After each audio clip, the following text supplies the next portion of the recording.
नमस्कार दोस्तों आज हम कबीर साहब की साखियों के से कुछ प्रमुख सूत्र हैं, हम उसको समझते हैं।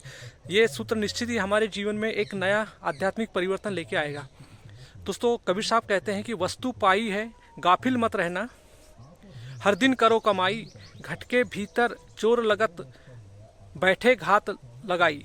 दोस्तों, कबीर साहब का यहाँ तात्पर्य वस्तु से तात्पर्य है कि आपने जो आत्मज्ञान, सत्य, बोध जो प्राप्त किया है, जो अमूल्य चीज़ें प्राप्त किया है, उसकी रक्षा कीजिए।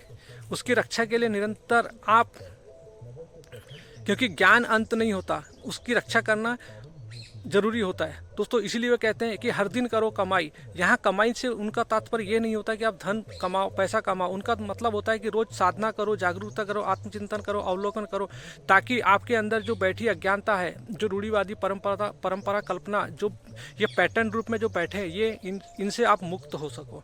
दोस्तों, इसी के अंदर बोलते हैं कि घट के भीतर चोर बैठत है, यानी हमारे ही घट मतलब होता है शरीर, और इसके अंदर मन रूपी पात्र होता है। तो दोस्तों, हमारी इसी के अंदर जो हमारी अहंकार के जो षट रिपु बैठे होते, काम, क्रोध, लोभ, मोह, मद, मात्सर्य, और इसी के आधार पर जो बैठे होते हमारी मान्यता, परंपरा, कल्पना, कंजर्वेटिव, ये सब जो है ये अहंकार का पोषण वाली चीज़ें है। दोस्तों, ये कब सक्रिय होगा हमें पता ही नहीं चलता।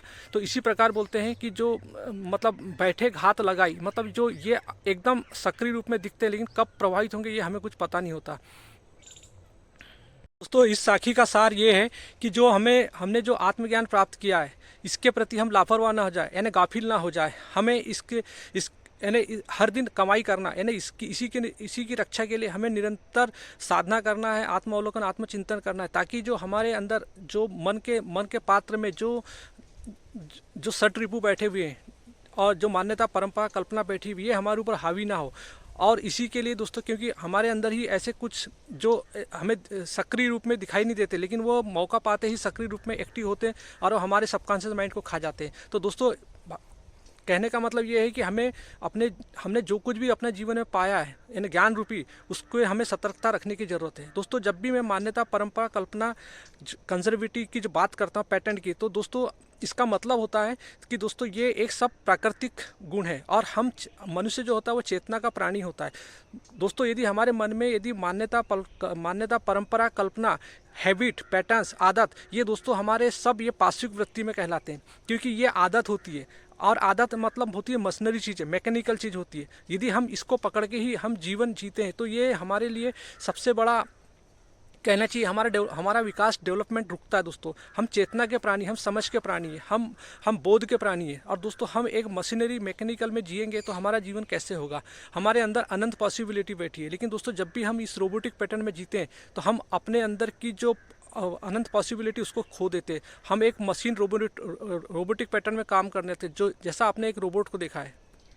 तो अब हम इसे एक एग्जाम्पल से समझते हैं। दोस्तों, आपने स्ट्रीट डॉग देखा होगा, जो सड़कों पर घूमते रहते हैं। दोस्तों, रेबीज वाले कुत्ते जो काटते हैं, ऐसा क्यों होता है कि रेबीज वाले कुत्ते काटते हैं? दोस्तों, रेबीज वाला कुत्ता नहीं काटता, कुत्ते के अंदर जो रेबीज के जो संक्रमण, जो वायरस होता है, वो काटता है। दोस्तों, वायरस चाहता है कि वायरस हमेशा लार के माध्यम से ही दूसरे कुत्तों के अंदर पहुंचते हैं, और दोस्तों वो वायरस ही उस कुत्ते को मजबूर करता है ताकि काटने के लिए, ताकि मैं दूसरे कुत्तों में फैलूं।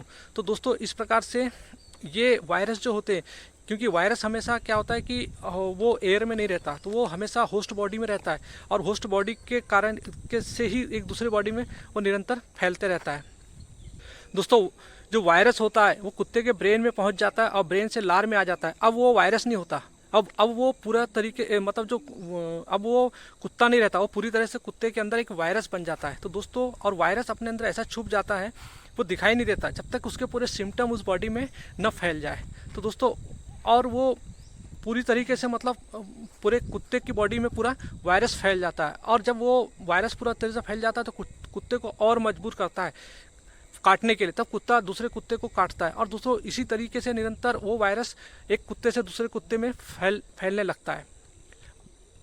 और दोस्तों, वायरस ही उस कुत्ते से कहता है कि तुम मुझे दूसरे कुत्ते के शरीर में प्रवेश कराओ, ताकि मैं अपना डीएनए को उसके अंदर प्रवेश करा सकूं। दोस्तों, इसी प्रकार से हम कुछ नहीं कर रहे, हमारे अंदर भी ऐसी ही मतलब हमारे द्वारा करवाया जा रहा है दोस्तों, क्योंकि ये कुछ लोग जो है जो अपने स्वार्थ को सिद्ध करने के लिए हमारा मानसिक रूप से पूरा दोहन कर चुके हैं। दोस्तों हमारी इंद्रियां सारे जब जगत में एक्टिव होती है तो उसी के द्वारा हमारी इंद्रियां जगत संसार को बसा लेती है और उसी के माध्यम से वे हमारे अंदर प्रवेश करना चाहते हैं। और दोस्तों हम साइकोलॉजिकली रूप से हम साइकोसोमेट्रिक है और जो भी हमें बाहरी शक्तियाँ हमारे अंदर प्रवेश करना चाहती तो मानसिक वायरस के तहत पूरी तरह से हमारे अंदर प्रवेश कर चुकी दोस्तों। और हाँ वो जो हमारे अंदर मानसिक यानी हमारे सबकॉन्शियस माइंड में बैठकर उनका वो अपने तरीके से यानी हमारे माइंड को पूरा कैप्चर करके हाईजैक करके अब वो हमारे माइंड के पूरे व्यवहार को ही बदल दिया है। यानी अब कहना चाहिए हमारे अंदर वो राज कर रहे हैं, हम राज नहीं कर रहे, वो हमें चला रहे हैं, हमारे कंट्रोल उनके हाथ में आ चुका है दोस्तों।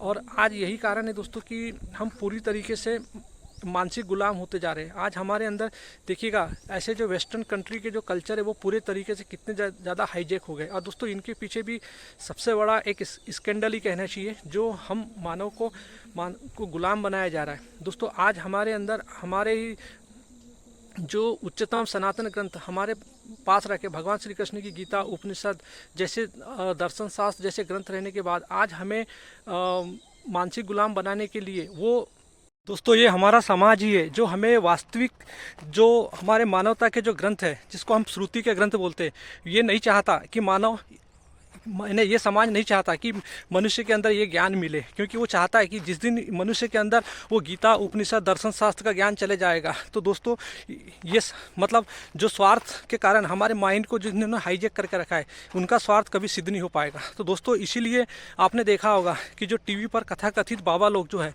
जो कथावाचक हो गए, प्रचारक हो गए, जो किस्सा कहानी पुराण को बताते हैं, लेकिन दोस्तों वो जो वास्तविक सनातन की जो शिक्षा है उपनिषदों की शिक्षा उसका प्रचार प्रसार नहीं हो रहा है दोस्तों। क्योंकि जिस दिन उसका प्रचार प्रसार होगा तो आदमी का ब्रेन विकसित हो जाएगा और निश्चित ही आदमी वो नहीं रहेगा, उसके अंदर जो घट के अंदर जो चोर रहते थे वो उन चोरों के प्रति सजग होने लगेगा। तो वायरस ये जो वेस्टर्न कल्चर के जो वायरस और जो संस्कृति हमारे अंदर जो घुस रही है और जिन्होंने हमें पूरा खोखला बर्बाद कर दिया है, हमारे मानसिक माइंड को पूरा हाईजैक कर लिया है दोस्तों, वो नहीं हो पाएगा। लेकिन दोस्तों हमारे ही लोग कुछ है जो अपने स्वार्थ को पूरा करने के लिए आज हमें ही ब्लैकमेल कर रहे हैं, यानी हमारे ही माइंड को पूरा हाईजैक कर चुके हैं और हमें वो चीज़ परोस रहे हैं जो हमारी कामना और डिजायर को बढ़ाती है दोस्तों। तो आज हम और वही कामना डिजायर के पीछे हम लोग भाग रहे हैं और आज हम अपने मानसिक गुलाम हो चुके हैं दोस्तों। और इसी के कारण आज हम बड़ी बड़ी बीमारियों का शिकार हो रहे हैं। यही एक सबसे बड़ा हमारे लिए दोस्तों बंधन है। इसीलिए आज कबीर साहब जो कह रहे हैं घट के भीतर चोर घुसत है बैठे जुगत लगाई।